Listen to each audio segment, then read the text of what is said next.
하나님 말씀 사사기 19장입니다. 하나님 말씀 사사기 19장 1절부터 30절까지 너무 길기 때문에 두 절만 읽고 강의하면서 읽으면서 해석하도록 하겠습니다. 1절, 2절만 시작. 이스라엘에 왕이 없을 그때에 에브라임 산지 구석에 우거하는 어떤 레위 사람이 유다 베들레헴에서 첩을 취하였더니 그 첩이 행음하고 남편을 떠나 유다 베들레헴 그 아비 집에 돌아가서 거기서 넉 달의 날을 보내매 말씀이 없는 시대의 모습, 내 마음속에 또 이 시대의 교인들에게 말씀이 없는 시대는 도대체 어떤 모습들이 나타나는가에 대해서 말씀을 전하려고 합니다. 사사 시대는 바로 이 시대, 교회 시대다라고, 구약의 사사 시대는 신약의 교회 시대라고 말씀을 계속 드렸습니다. 근데 그 사사 시대, 교회 시대, 평신도 시대의 특징 중 하나가 있었는데 이스라엘의 왕이 없으므로 이것이 사사기에 또 아주 중요한 주제로 하나 등장하게 됩니다. 이스라엘의 왕이 없으므로. 이스라엘은 힘과 권능자 되시는 하나님이 계셔서 그 하나님께서 이스라엘 나라를 다스리고 통치하시고 또 외부의 모든 세력으로부터 지켜주시고 보호하시고 인도하시는 엄청난 역사를 이루실 그 하나님이 또 이스라엘 백성들을 이 땅에 살아가는 날 동안에 리더십을 가지고 인도할 수 있는 인도자, 지도자가 없었다라고 하는 아주 중요한 부분입니다. 그래서 하나님 백성들에게는 가장 중요한 게 있는데, 하나님의 백성들을 말씀으로 지도해 주는 지도자가 있을 때, 즉 지도자의 그늘 아래 있을 때 하나님의 백성들은 행복하게 살 수 있다. 하나님의 백성들이 하나님의 종의 말씀의 그늘 아래 있지 않으면 그때부터 불행하기 시작한다라고 하는 거예요. 강력한 통제와 강력한 리더십이 없을 때 사람은 방종의 삶을 살게 된다, 그 말입니다. 하나님께서 세운 지도자의 그늘 아래 있을 때 이 세상 백성이든 하나님의 백성들이든 복을 받고 행복하게 살아갈 수 있다는 겁니다. 왜냐하면 하나님의 뜻을 따라 살도록 말씀으로 지도자를 통하여 인도해 주시기 때문에 그런 것입니다. 인도자를 부정하는 삶은 방종의 삶을 살게 된다. 많은 사람들이 교회를 다니고 신앙생활을 하고 있음에도 불구하고 방종의 삶을 산다는 것은 말씀을 떠난 삶을 산다는 것인데, 말씀을 떠난 삶을 산다는 것은 지도자의 리더십의 통치를 받지 않기 때문에 그러는 것이다. 그러니까 여러분들이 예배드리고 기도하고 헌신하고 충성하고 봉사하고 헌금하고 전도하고 수백 명을 교회를 인도할지라도 리더의 그늘 아래 있지 않는 사람은 말씀을 이미 떠난 방종한 삶을 살고 있다. 즉 하나님과 아무런 관계가 없는데, 즉 하나님 관계가 없다면 이런 얘기입니다. 예배드리는 것도 기도하는 것도 헌신하는 것도 전도하는 것도 말씀을 읽고 전하고 하는 모든 것을 총망라해서 능동으로 한다는 거예요. 즉 성령께서 내 안에 들어오셔서 할 수밖에 없는 수동의 역사로 능동이 이루어져야 되는데, 수동에 의한 능동이 아니고 능동에 의한 수동을 끌어들이려고 하는 이런 행위가 되어버리고 만다는 거예요. 능동에 의한 수동이라고 하는 하나님을 끌어들이는 행위는 종이 주인에게 잘 보여서 주인으로 하여금 무엇인가 얻어내려고 할 때 종의 신앙을 가져서 그렇습니다. 근데 아들의 신앙은 아버지의 사랑에 감격스러워서 관계가 회복되는 것을 얘기하는 것이죠. 우리가 예배드리고 기도하고 헌신하고 그런 것이 능동인가 수동인가 어떻게 알 수 있느냐라고 하는 것이 아주 중요한 부분이잖아요. 그것은 내가 무슨 일을 헌금을 하든 헌신을 하든 주님의 나라를 위해서 무슨 복음을 전하든 뭐를 하든 간에 무슨 일을 하고 난 다음에 보상 심리가 있거나 완전히 없어질 수는 없겠지만은 그리고 무슨 일이 있으면 시험 들거나 상처를 받거나 그것 때문에 괴로워한다면 이 사람은 능동이한 수동을 끌어들여서 복받으려고 하는 종교적 행위다라고 생각하시면 됩니다.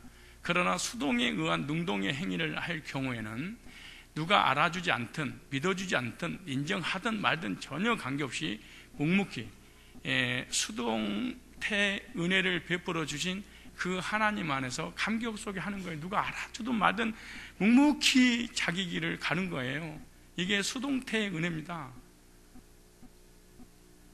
이 수동태는 하나님의 어떤 강력한 에너지가 내 속에 들어와서 그 에너지에 의해서 할 수밖에 없도록 만드는, 이거 하나님의 행위인 거예요. 이거는 내 행위가 아니에요. 이거는. 그러니까 이는 늘 감사하고 감격스럽고 행복하고 즐겁고 신앙생활이 신나는 거예요. 문제와 사건과 환경, 고난이 있어. 그러나 그 전혀 개있잖아요. 왜? 이 사람은 수동태에 의한 행동을 했기 때문에 그런 거예요. 그러나 수동태에 의한 능동태 행위는 하면 할수록 자기에게 고통스러운 거예요. 그러니까 쉽게 말해서 신앙생활이 즐거워야 되는데 고통스러운, 행복해야 되는데 불행한, 그래서 열심히 했는데 누군가가 인정해 주지 않으면 그것이 고통이 돼서 주변 사람을 괴롭히는 행위를 하게 되는 거예요. 왜 사람들이 신앙생활하면서 고통스러워하는 줄 아세요? 능동의 역사 때문에, 능동에 의해서 하나님을 끌어들이는 이 행위는요, 마음속에 큰 보상심리가 발동이 되어서 신앙생활이 정말 행복할 수 없다는 거예요. 여러분, 예배드리고 기도하고 헌신하고 찬양하고 말씀 받고 이것이요, 하나님께서 그런 감동을 줘서 하면 행복할까요? 찬양 좀 해라, 기도 좀 해, 예배 좀 드려라. 알았어요. 얼마나 고통스럽겠어요. 그런데 누가 시키지도 않는데 자동적으로 그냥 막 하고 싶어지는. 그런데 성경에는 사실은 수동에 의한 능동으로 하도록 되어 있어요. 능동에 의한 수동으로 하려고 하는 건 전부 다 사두개의 바리새인들, 구원받지 못한 사람들이 한 행동이었습니다. 그런 사람들은 어떤 현상이 일어나냐 그러면 항상 주변에 문제가 터져요. 사건이 터져요. 막 시끄러운 거예요. 왜? 내가 했으니까. 그래서 틈만 나면 에이씨 안 해버리, 에이씨 뭐 안 하겠다, 이 문제가 있어요. 그래서 하나님을 말씀 안에 있지 않으면 하나님을 떠나게 되고, 하나님을 떠나면 자동적으로 방종하게 된다라고 하는 겁니다.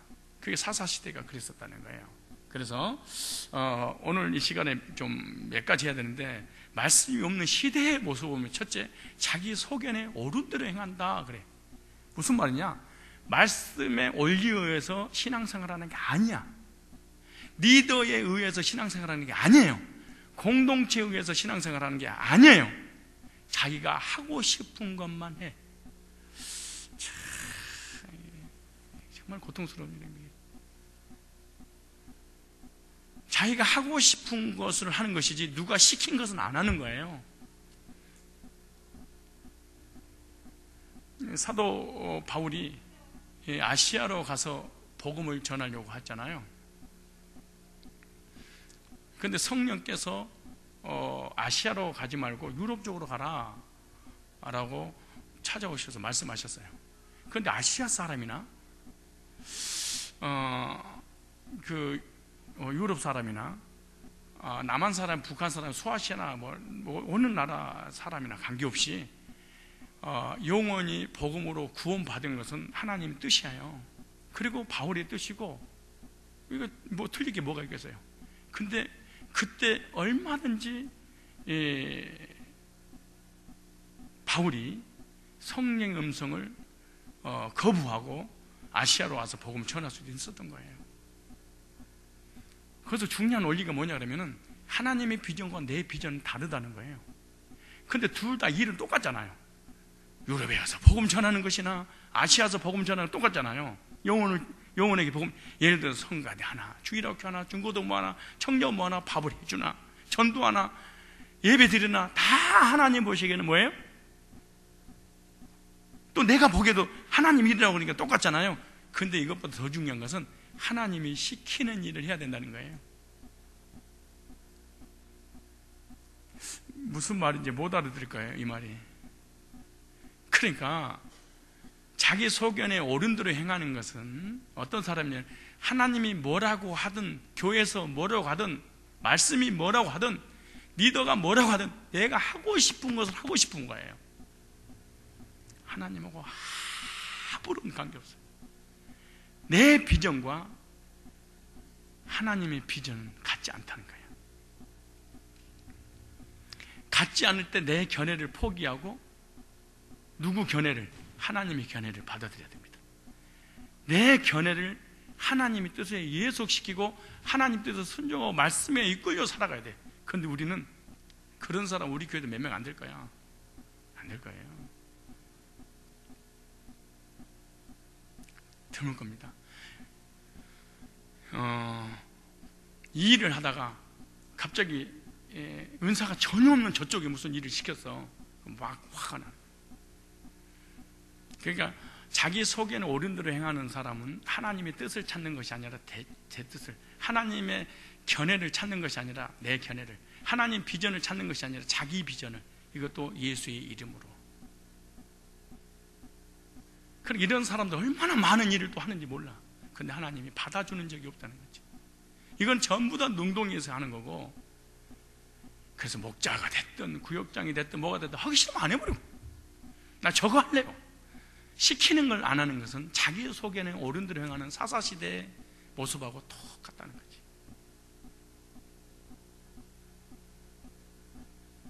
내가 자주 얘기한 것처럼 내가 하고 싶은 것을 한 것이 아니라 해야 될 일을 한다는 것이지. 무슨 일을 시켰을 때 이 일을 해야 되는, 이 일이 큰 일이야. 그리고 불가능한 일이야. 근데 시켰어.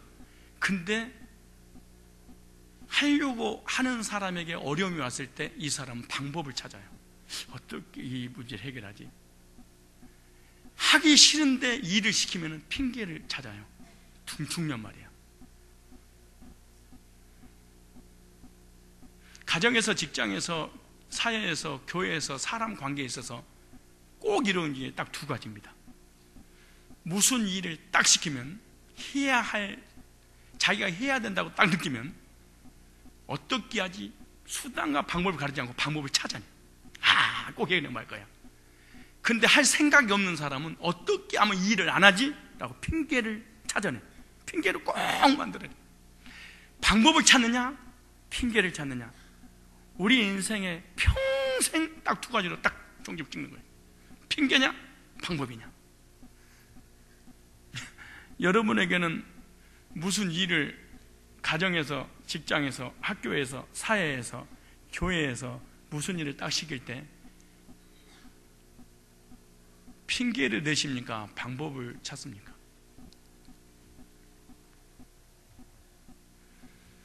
나는 우리 전도사람들 무슨 일을 딱 시키잖아요. 핑계 딱 대면 그만해, 됐어. 근데 자기가 나를 이긴 줄 알아. 아니 그만해. 그러니까 당신이 나한테 내가 졌어, 이렇게 자꾸 생각해. 내 지금 속에 있는 이 프로그램을 기억 안 하는 거예요 지금. 야, 이 바보 같은, 너는 무슨 말만 시키면 핑계만 대려고 그짓거리 하고, 그래 너하고 얘기해봐야 핑계만 대니까 야야 하지 마라 이렇게 하고 있는데, 어머 내가 목사 이겼다, 이렇게 더 이상 나 안 시키겠지 이 생각하는 거예요. 어떻게 하면 방법을 찾을까, 이걸 연구해야 되는데, 자기 소견에 옳은 대로 행하는 사람의 특징은 핑계를 대거나 절대로 방법을 찾아서 이 문제를 효과적으로 해결하려고 하지 않는다.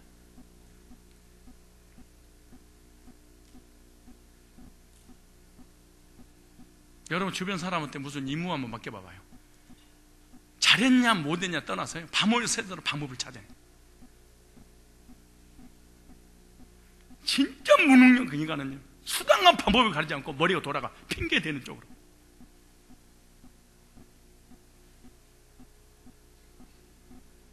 참 정리미가 떨어져 버리는 거예요. 사사시대는 자기 소견에 옳은 대로 행하였더라. 하나님의 지도, 사람의 지도를 받. 나중에는요, 이 나라가, 이 12지파, 이 나라가 망할 때요, 자기 소견에 옳은 대로 행했던 이 결과가 어떻게 됐는가 다음에 말씀을 마지막에 드릴 거예요. 결과가, 그러니까 어른 말을 듣지 않는 최후의 비극이 어떻게 되는가? 리더의 말을 듣지 않는, 지도자의 말을 듣지 않는, 말씀에 입각해서 살지 않는 신앙과 인생이 얼마나 고통스럽고 조중인가.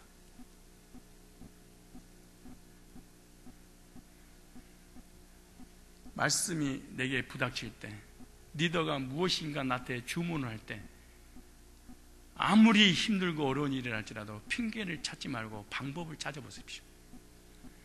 이런 사람은 세상에서도 반드시 성공자가 됩니다. 그리고 리더 눈에 확 뜨겠습니다. 그런데 이거 해야 될지 안 해야 될지, 할 수 있는지 없는지 사실 리더는 다 알고 있습니다. 그런데 맡기는 거예요. 방법을 찾는가, 핑계를 대는가. 죄송합니다. 직장 생활하고 나머지 생활하고 이런 사람은요, 평생 동안 내가 이거 월급 200만 원, 300만 원 이게 해가지고 핑계 인생을 살려고 하지, 어떤 방법을 찾아서 사장의 어떤 그 자리로 갈 생각을 하지 않는 거예요. 왜? 다 핑계 인생이니까 그런 거예요.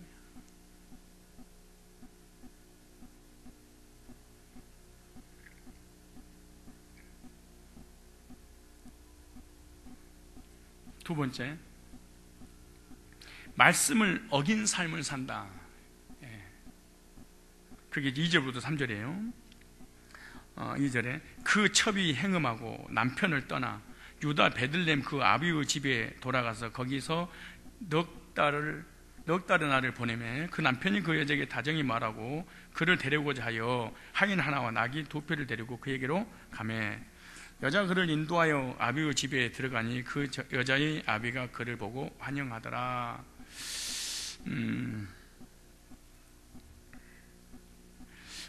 이 현대어 다른 성경에 보면은 19장 2절에 보면 그 첩은 화난 일이 있어서 그를 버리고 베들레헴 성내에 있는 친정으로 돌아가 거기서 넉 달가량 머물러 있었다. 남편은 그를 찾아가 달래어 데려오려고 종을 데리고 나귀 2마리를 끌어내어 길을 나섰다. 그가 처가 이르자 장인이 보고 기꺼이 마중하였다. 여기 보면 내인의 첩은 행음자였다 이렇게 말합니다. 하나님의 말씀에 행음한 자는 죽이라. 레위기 20장 10절에 이렇게 되어 있는데 내인은 이 말씀에 이 따르지 않는 삶을 살았다 그 말이에요. 내인은요 하나님의 말씀을 가르치는 이 재판장이었습니다. 하나님 말씀을 가르치는 무슨 말이냐면 지도자가 말씀을 어기는 삶을 살고 있는 건데 내인은요 말씀을 따르지 않는 방종의 삶을 살고 있었다는 겁니다.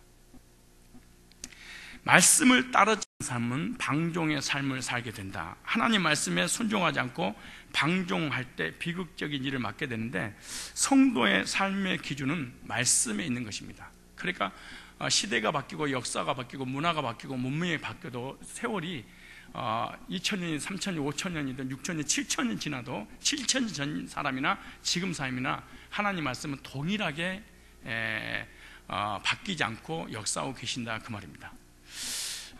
이 세 번째, 오늘 본문에 이 내인이 등장하는데 이 내인은 말씀을 버리고 인정에 따르는 삶을 살았다라고 하는 거예요. 사람의 인정에 따를 것인가 안 그러면 말씀을 따를 것인가 이거 우리에게 중요하잖아요. 우리가 신앙생활 하면서 성도들의 인정을 받아야 될 것인가 말씀에 근거한 삶을 살아야 될 것인가 하나님과 이 교회와 이 공동체 중심으로 내가 말씀의 근거에 살아갈 것인가 아니면은 성도의 사정을 봐줘서 성도 입장에 손을 들어줘야 될 것인가.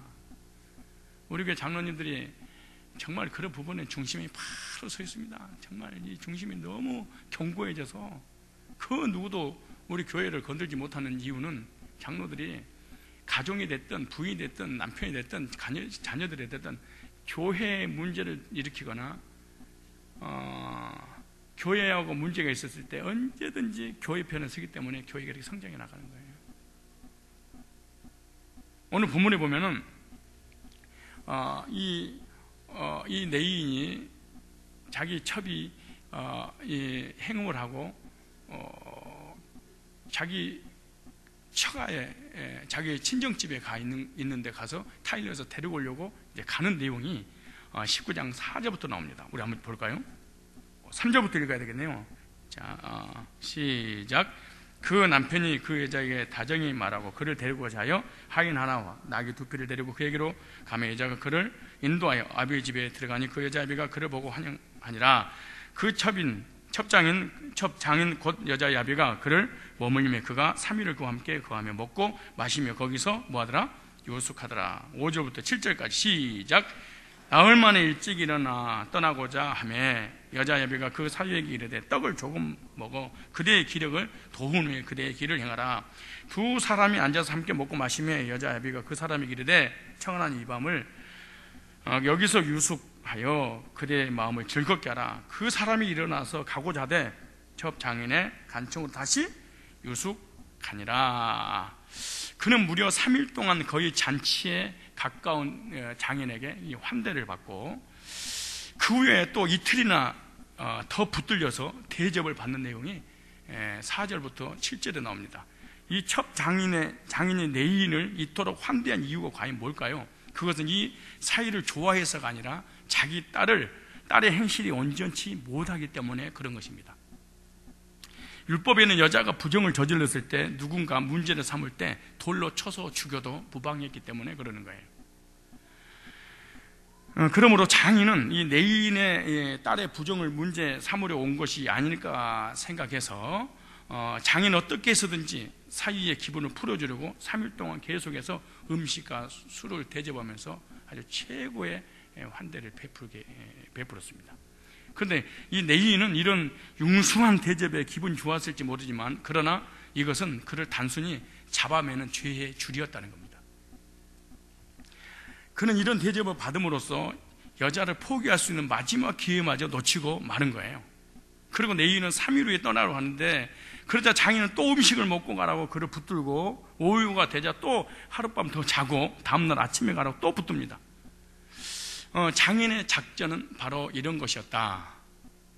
아침에는 어떻게 이렇게 이른 아침에 떠나러 갑니까? 그리고 또 아침에 일어나면 또 아침에 또 붙잡습니다. 무슨 말이냐면 빈속으로 가다가 먼 길 가는데 쓰러지면 어떡하려고 그러는가 하면서 음식을 먹고 가라고 또 잡습니다. 그래서 음식을 먹느라 시간을 보내고 나면 이제 또 저녁이 되잖아요. 저녁에 가면은 아유 위험한데 저녁에 가면 되겠습니까? 푹 자고 내일 아침에 가십시오. 그러고 또 핑계를 대기 시작합니다. 계속해서 붙잡습니다. 그래서 첩 장인이 이런 식으로 하루하루 사이를 붙은 이유가 뭐냐면 아마 그는 이번 기회에 사이를 아주 최선을 다해서 베풀므로 해서 자기 집에 조금이라도 좋지 않는 감정을 갖지 못하게 하는 이 장인의 의도인 것입니다. 딸의 행실도 온전치 못하고 지참금을 줄 수 있는 능력도 되지 못하니까 그럼에도 불구하고 딸을 잘 데리고 있어 달라는 뜻에서 이렇게 끝까지 붙잡고 있으면서 최선을 다해서 베푸는 그런 모습을 보게 됩니다. 그런데 5째 날이 되자 이미 저녁이 되었는데도 내인은 더 이상 이제는 안 되겠다 머물지 않고 이제 떠나야 되겠다 그래 청각에 떠납니다. 그 5째 날 아침에 일찍 일어나 떠나고자 하매 여자 야비가 이르되 청하나니 그대의 기력을 돕고 해가 기울도록 머물함으로 두 사람이 함께 먹고 그 사람이 첩과 하인으로 더불어 일어나 떠나고자 하매 이제 8절로 10절에 관한 내용이에요. 왜 이 내인은 더 이상 계속해서 첩 장인이 붙잡고 배려하고 붙잡고 그러다가 이제 6일째 이제 5일째 되는 날은 장인이 그렇게 붙잡아도 머물러 있지 않고 떠날 수밖에 없었는가? 가장 유력한 해석은 안식일을 지키기 위해서다. 내인이잖아요. 그래서 6째 날 저녁부터는 안식일이 시작되기 때문에 내인에게는 안식일에 에브라임 산지에서 가서 해야 될 일이 있었기 때문에 장인이 잡아도 머물지 않고 이제 떠나게 되는 것입니다. 내인은 오늘 앞뒤 문맥에 대한 중요한 원리가 사람의 인정이 이끌려서 말씀을 버리는 삶을 살았던 사람 중에 대표자입니다. 오늘날도 교회 다니는 성도들이 사람의 인정에 의해서 말씀을 버려버리는, 사람의 인정에 의해서, 친구의 인정에 의해서 술을 먹어줘야 되고, 친구의 그 우정 때문에 주일날 예배를 빠져야 되고, 친구의 우정 때문에 이 공동체에서 멀어지는 그런 이 사람들은 어떤 사람이냐? 바로 이 내인 같은 사람이다. 정이냐 하나님이냐, 말씀이냐 인정이냐 라고 할 때 여러분은 무엇을 선택해야 될 것인가? 하나님과 하나님께서 사랑하시는 공동체에 손을 들 것인가? 아니면은 시험 들고 넘어지고 자빠지고 불신앙하고 그러면서 논리적이고 합리적인 인간의 잔머리에, 인간의 정에 이끌려서 그 사람 편을 들어서 살아갈 것인가? 아주 중요한 원리를 이 내인과 이 첩의 이 자기, 그러니까 장인 첩의 아버지의 이 관계 속에서 이것을 우리가 살펴보게 됩니다. 인정에 이기적인 목적에 따라서 행했던 사람이 내인인데, 이기적인 욕심과 욕망 때문에 말씀을 버리는 사람입니다. 말씀으로 지도해야 될 사람이 인정에 이끌려서 자기 목적 달성을 위해서 말씀을 떠나고 말씀을 버리는 그런 삶을 살게 됐다, 그 말이에요. 말씀은요, 하나님께서 우리에게 주신 생명의 말씀이고, 말씀은 반드시 읽거나 읽었던 것을 믿거나 강대상에 선포하게 되면 그 말씀은 반드시 성취된다는 겁니다. 저는 해마다 제가 비전을 선포하잖아요. 비전 선포할 때 진짜로 그 말씀 붙잡고 믿은 사람은 그대로 행해요. 근데 안 믿었는데 강대상에서 비전을 선포했는데 그 말씀이 성취됐어. 그 사람 대가를 지불해야 됩니다. 중요합니다. 믿지 않았어. 그런데 그 말씀이 내게 실제로 이 고레스의 복이 와서 안 믿었는데 그 사람은 반드시 그 복을 받되 고난과 함께 울면서 빵을 먹어야 되는 결과를 반드시 경험을 해야 됩니다. 그러니까 물질이 왔는데 아프고 병들고 고통스러우면서 돈이 오는, 참 신기하잖아요. 메시지는 성취는 됐어. 근데 나는 이거 그럴 일 없다. 그때 다른 사람 역사 이럴 때 자기는 저주를 받게 된다는 거예요. 여러분, 말씀이 얼마나 능력 있는지, 특별히 주의 종이 강대상에 선포하는 거 비아냥거리고 우습고 이빨 희어하게 보이고 진짜 저주받습니다. 열왕기하 7장을 찾아보실래요? 이 본문 놔두고 열왕기 7장. 지금은 아무 일이 없는 것처럼 보여도요, 세월이 한번 지나가 보세요. 어떻게 역사가 달라지는가? 여기 여러분, 이 오늘 열왕기하 7장에는 잘 알다시피 사마리아에 기근이 들려서 얼마나 고통스러웠는지, 내일은 너네 자녀 잡아먹고 오늘은 내 자녀 잡아먹자 해가지고 인고기를 먹었던, 얼마나 고통스러운데, 하다못해 짐승의 똥까지 비싼 값에 팔렸으니까. 그럴 때 하나님이 종이 선포하는 거예요. 7장 1절에 보세요. 엘리사가 가로되 여호와의 말씀을 들을지어다 선포했어요. 여호와께서 가라사대 내일 이맘때 사마리아 성문에 고운 가루 한 쌍에 한 세겔 하고 보리 두 수와에 한 세겔 하리라 하셨느니라. 보세요. 그러니까 내일 이 시간에 하나님께서 축복을 확 열어버릴 것이다, 이 굶주려가는 너희 사마리아 땅에, 성에. 그랬더니 보세요. 그때에 하나님 말씀이 선포될 때 이 중직자가 조심해야 됩니다. 사실은 안수 집사, 권사, 장로, 이거요, 메시지 말고 뭔가 깨달았다고 하는 사람들 진짜 조심해야 됩니다. 이론적 구원을 가지고 있는, 지식적 구원을 가지고 있는 사람들은 예배 드릴 때 진짜 저주받아요. 예배 드리면서 저주를 받아버려요. 얼마나 무서운 거 보십시오.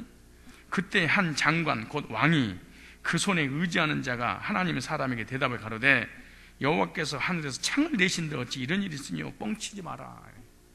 여러분 꼭 강대상에서 말씀처럼 여러분 속으로 뻥치고 있어, 그럴 일이 있다고 생각을 하는 사람이 꽤 있을 겁니다. 있어요. 그럴 일 없겠어요. 자기중심적인, 사람의 속에는 옳은 대로 신앙생활 하는 사람의 특징은요, 항상 그런 생각을 머릿속에 이게 안 사라지는 거예요. 하나님 사람이 대답하되 여호와께서 하늘에 창을 내신 어찌 이런 일이 있어요. 엘리사가 가로되 네가 네 눈으로 보리라. 보세요, 중요하지. 그러나 그것은 먹지는 못하리라. 네 눈으로 이 고리스의 성취된 것을 반드시 성도들의 간증을 통해서 보게 될 거야. 그러나 너는 죽어. 그러니까 말씀을 안 들어버리면 된다는데, 말씀을 듣는 현장에 있으면요 책임을 져야 돼. 믿든가 그 말씀에 복종을 하든가, 안 그러면 불신앙하지 말고 가만히, 믿음 없으면 가만히 있든가. 불신앙하면 그 대가를 반드시 받아야 돼. 왜? 들어버렸으니까. 근데 아예 안 들어고 안 들어버리면 괜찮아. 듣는 장소에 있어버리면 긍정이냐 부정이냐, 믿을 것이냐 아니면은 비웃을 것이냐, 언어에 따라서 이 성취가 되는데, 보세요. 네 눈으로 보리라. 그러나 그것을 먹지 못하랴. 근데 실제로 이 아람 군대가 쳐들어와서 이 사마리아 성을 공격하고 있는데, 그때 4명의 어떤 이 소리가 들리니까 이 아람 군대가 도망가잖아요. 근데 성에서 죽든가 밖에서 이 아람 군대한테 죽든가 둘 중에 하나에 내가 죽어도 뭐 어차피 똑같은 것인데 그쪽은 시크나 뭐 뭐거나 보자 그랬는데, 알고 보니 아람 군대가 다 도망가 버렸어. 그렇죠. 어마어마한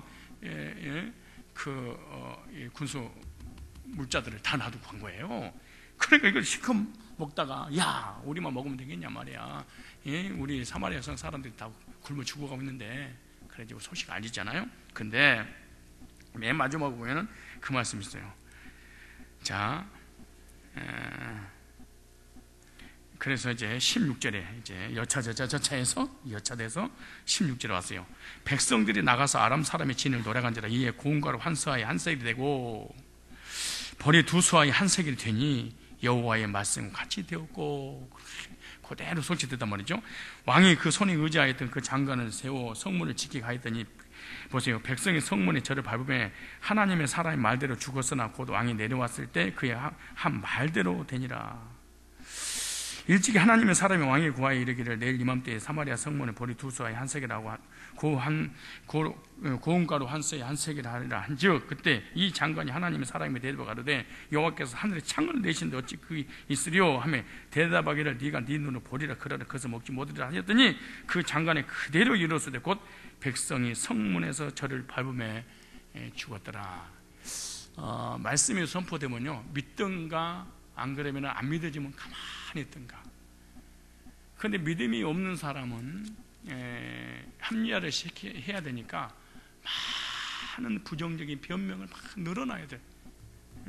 왜? 자기 믿음 없는 그 불신앙적을 합리화해야 되니까 얼마나 말을 많이 해야 되겠어요. 그리고 믿음이 없으면은 믿음이 있다는 것을 확인시켜주고 싶은 거예요. 그러니까 사람들은 말이 많아져. 여러분, 우리 교인들도 믿음 있는 사람 말이 적어. 근데 믿음이 없는 사람 말이 많아. 저거. 그러다가 나중에 지가 무슨 얘기 하는지도 몰라. 뭔지 없어요. 믿음이 없어서 그래요.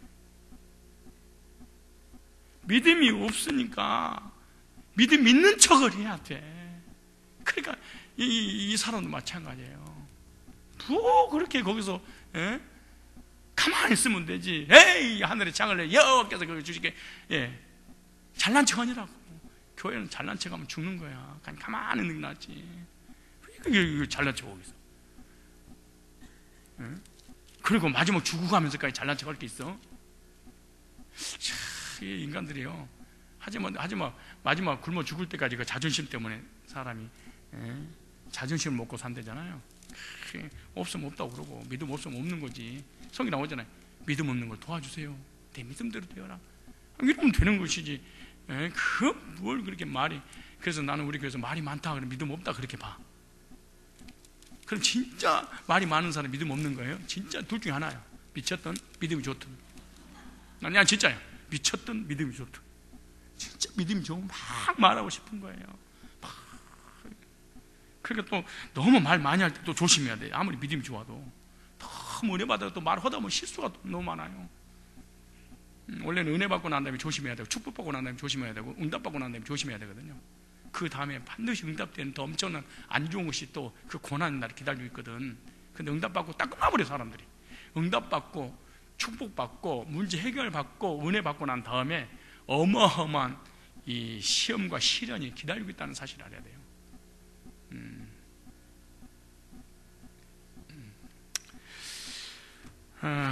자, 하나님 언제든지 우리에게 찾아오실 때 말씀으로 찾아오시고 말씀으로 응답하시는 거예요. 말씀으로. 우리 이사야 시편 한번 찾아보세요. 시편. 그러니까 교회 와서 기도해 가지고 응답받고 싶어요. 그러면은 예배 드릴 때 말씀 받아야 돼. 하나님이 말씀을 통해서. 근데 안 와버려. 그럼 믿음 되게 좋대. 그럼 말하면 안 돼. 예배 안 나오고 말씀 안 듣고 안 읽고 이런 사람들이 믿음 줄 수도 없어요. 얼마나 안 좋냐? 안 좋은 거예요. 없는 거예요. 아니, 말씀을 들어야지 믿음이 생기고 하나님 뜻을 알지. 말씀도 안 듣고 하나님 뜻을 어떻게 알아? 그렇지 않겠어요? 시편 찾았어요? 107편인가요? 자, 20절 다 같이 찾으셨죠? 10절로 11절 두 절 먼저 읽어볼까요? 잘 보세요. 사람에게 고난이 오는 이유를 정확하게 설명해놨어요. 사람이 흑암과 사망의 그늘에 앉으며 공고와 쇠사슬에 매임은 왜 그럴까? 왜 가정에, 직장에, 물질에, 건강에, 나 인생에 비참할까? 그 이유가 뭘까? 딱 여기 답을 해놨어. 하나님의 말씀을 거역하여. 그러니까 예배 안 드리고 말씀 안 받는데 믿음이 좋을 수는 없어요. 이런 사람 믿음이 좋은 척 하기 위해서 말이 많고 합리화시키고 자기 믿음을 펼쳐보려고 막 예를 써서 문제만 일으킬 뿐이지 믿음은 있을 수 없는 거예요. 근데 목사님, 믿음이 있던데요. 일주일에 한 번만 예배 드려도 알려주지. 그건 믿음이 아니고 진짜 여러분이 믿는 믿음 진짜 맞아요. 그 믿음이 진짜 하나님 주신 믿음이에요. 그것은 하나님이 고난을 통해서 훈련을 시킨 믿음이지. 그러니까 아무 고난도 없는데 믿음은 생길 수 없어요. 이 말 잘 들으셔야 돼요. 디도서에 그 말씀 나오잖아요. 하나님께서 하나님 백성들을 양육을 하시되, 양육을 하신대. 예배를 안 드리고 기도 안 하고 헌신 안 해도 하나님 양육을 시킨대. 어떻게? 고난을 통해서. 그렇게 일주일에 한 번씩 교회에 나온 사람이 말씀 잘 받고 예배 드리고 은혜 받는 모습 보고 그런 사람들은요, 왜 그러냐? 이미 물질과 건강과 삶의 엄청난 고난을 통해서 이미 삶 속에서 하나님 만난 거예요. 그래서 교회 와도 맞아 이러는 거예요. 그런데 아무런 고난도 없는데 난 너무너무 믿음이 좋아요. 이럴 수는 없다는 거예요. 내 말을 참 이 말을 해야 돼요. 예배도 안 드리고 말씀도 안 읽고 테프도 안 듣고 설교도 안 듣는데 믿음이 난 너무 좋아. 이럴 수는 없다는 거예요. 이건 자기가 만드는 신념이지. 근데 이거 예배도 안 드리고 말씀도 안 받고 말씀 테프도 안 듣고 아무것도 안 해. 근데 믿음이 너무 좋아. 이럴 수 있다는 거야. 근데 이 사람은 그냥 믿음이 생긴 게 아니고 일주일 동안 뭐 했단 말이에요? 허청하게 터지고 왔다는 거예요. 하나님 앞에 엄청나게 맞으니까 삶 속에서 하나님 체험해버린 거예요. 그러니까 교회 와가지고 바짝 낮아서 하나님 이러는 거예요. 이 말 참 이해를 해야 돼. 다시 하나님 우리에게 응답하실 때 뭘로 응답하신다고? 방언하지 말고 말씀으로. 그럼 말씀을 들으려면 와야 될 거 아니에요. 난 안 와도 믿음 좋아해. 신념이라니까는. 아니, 식당에서 밥 퍼주고 있으면서 주여 손님 많이 오게 해주고 그때 믿음이 생기냐고. 말씀을 드려야 된다니까. 자 보세요.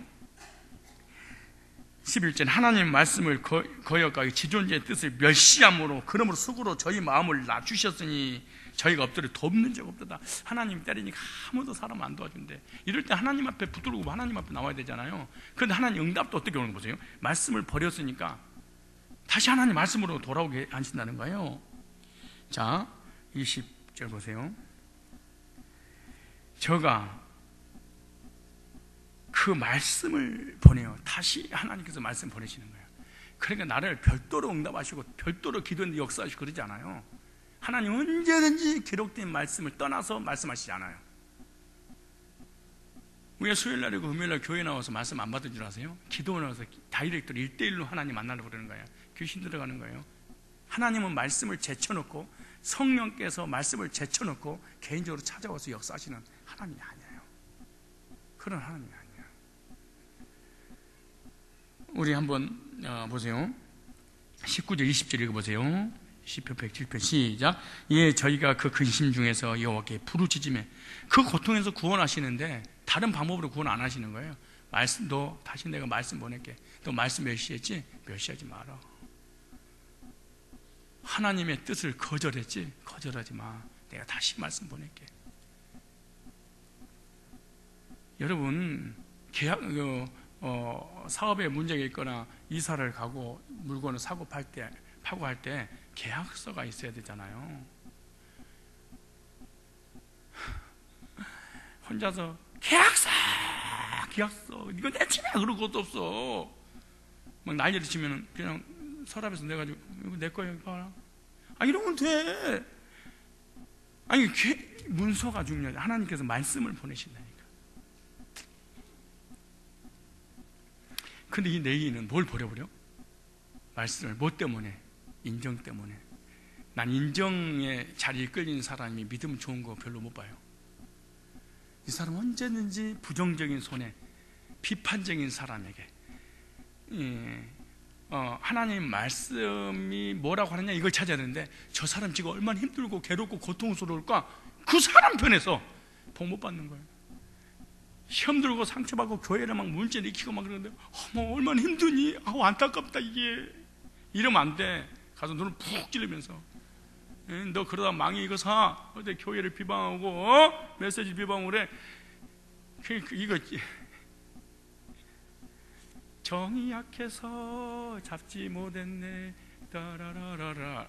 마음 약해보라 그래요. 이거 좋은 게 아니에요. 좋은 게 아니. 사람들이 이런 말을 드려야 돼. 인정머리 웃는 것 같으니라고. 이래 드려야 돼. 말씀 앞에 인정머리 웃는 걸 해야 돼. 말씀이냐 인정이냐 할 때 선택해야 돼. 근데 자기가 그 사람 생각하고 아끼고 안타깝게 그럴 거 없어. 말씀 앞에 따라. 근데 이 레위기는 지도자, 리더, 제사장인데 불구하고 사람의 인정에 끌리는 거예요. 자기한테 잘해준 사람에게. 자기에게 잘해주는 따르지 말고 하나님의 말씀을 따르는, 말씀에 순종하는 삶을 살아야 될 줄 믿습니다. 말씀의 원리를 무시할 때 큰 손해를 보는 거예요. 손해가 되는 일이 있다 할지라도 저와 여러분들은 말씀의 원리에 따라서 살아가야 될 줄로 믿습니다. 말씀이 없는 삶은 사람을 방종하게 만든다. 교회 오래 다니냐 안 다니냐 이게 중요한 게 아니에요.